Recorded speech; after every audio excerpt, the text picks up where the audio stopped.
Hi friends, ನಿಮಗೆ ತಲೆ ಹೊಟ್ಟು ಏಕೆ ಬರುತ್ತದೆ ಎಂದು ನೀವು ಎಂದಾದರೂ ಯೋಚಿಸಿದ್ದೀರಾ? ಇದರ ಹಿಂದಿನ ವಿಜ್ಞಾನವನ್ನು ಅರ್ಥ ಮಾಡಿಕೊಳ್ಳುವ ಪ್ರಯತ್ನವನ್ನು ಮಾಡೋಣ. ಮಲಾಸೇಜಿಯಾ ಗ್ಲೋಬೇಸಾ ಶಿಲೀಂಧ್ರವು ನಿಮ್ಮ ಕೂದಲಿನಲ್ಲಿರುವ ತಲೆ ಹೊಟ್ಟಿಗೆ ಕಾರಣವಾಗಿದೆ. ಈ ಶಿಲೀಂಧ್ರ ನಿಮ್ಮ ಕೂದಲಿನಲ್ಲಿ ಏನು ಮಾಡುತ್ತದೆ ಎಂದು ನೋಡೋಣ.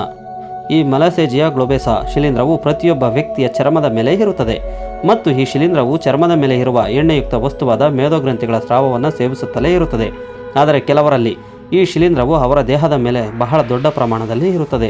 ಚರ್ಮದಲ್ಲಿರುವ ಸೆಬಾಸಿಯಸ್ ಗ್ರಂಥಿಯು ಚರ್ಮ ಮತ್ತು ಕೂದಲನ್ನು ತೇವವಾಗಿಡಲು ಆ ಮೇದೋಗ್ರಂಥಿಗಳ ಸ್ರಾವವನ್ನು ನಿರಂತರವಾಗಿ ಉತ್ಪಾದಿಸುತ್ತಲೇ ಇರುತ್ತದೆ. ಮಲಾಸೇಜಿಯಾ ಗ್ಲೋಬೋಸಾ ಶಿಲೀಂಧ್ರ ಈ ಮೇದೋಗ್ರಂಥಿಗಳ ಸ್ರಾವವನ್ನು ತಿನ್ನುತ್ತಲೇ ಇರುತ್ತದೆ. ನಂತರ ಮೇದೋಗ್ರಂಥಿಗಳ ಸ್ರಾವವು ಈ ಶಿಲೀಂಧ್ರದಿಂದ ಡೈಜೆಸ್ಟಿವ್ ಆಗುತ್ತದೆ ಮತ್ತು ಈ ಪ್ರಕ್ರಿಯೆಯಿಂದ ಒಂದು ರೀತಿಯ ಓಲಿಕ್ ಆಮ್ಲವನ್ನು ಉತ್ಪಾದಿಸುತ್ತದೆ.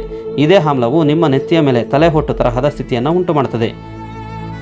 ನಮ್ಮ ಚರ್ಮದ ಕೋಶಗಳು ಸಾಮಾನ್ಯವಾಗಿ 2 ರಿಂದ 4 ವಾರಗಳಲ್ಲಿ ಹಾಳಾಗುತ್ತದೆ ಮತ್ತು ಅವುಗಳ ಸ್ಥಾನವನ್ನು ತುಂಬಲು ಹೊಸ ಜೀವಕೋಶಗಳು ಉತ್ಪತ್ತಿಯಾಗುತ್ತದೆ ಎಂದು ನೀವು ತಿಳಿದಿರಬೇಕು. ಆದರೆ ಕೆಲವು ಜನರಲ್ಲಿ ಸತ್ತ ಜೀವಕೋಶಗಳು ಕೇವಲ 7 ದಿನಗಳಲ್ಲಿ ಡ್ಯಾಂಡ್ರಫ್ ತರಹದ ಪದರಗಳನ್ನು ಮಾಡಲು ಪ್ರಾರಂಭಿಸುತ್ತವೆ ಮತ್ತು ಇದರ ಹಿಂದಿನ ಕಾರಣ ಈ ಓಲಿಕ್ ಆಮ್ಲ. ಈ ತಲೆಹೊಟ್ಟು ನಿಮ್ಮ ನೆತ್ತಿಯ ಮೇಲೆ ತೀವ್ರವಾದ ತುರಿಕೆಗೆ ಕಾರಣವಾಗುತ್ತದೆ. ಆದರೆ ಕೆಲವು ಸಂದರ್ಭಗಳಲ್ಲಿ ಈ ಸ್ಥಿತಿಯು ಇನ್ನಷ್ಟು ಹದಗೆಡುತ್ತದೆ. ಇದನ್ನು ಸೆಬೋರ್ಹೇಕ್ ಡರ್ಮಟೈಟಿಸ್ ಎಂದು ಕರೆಯುತ್ತಾರೆ.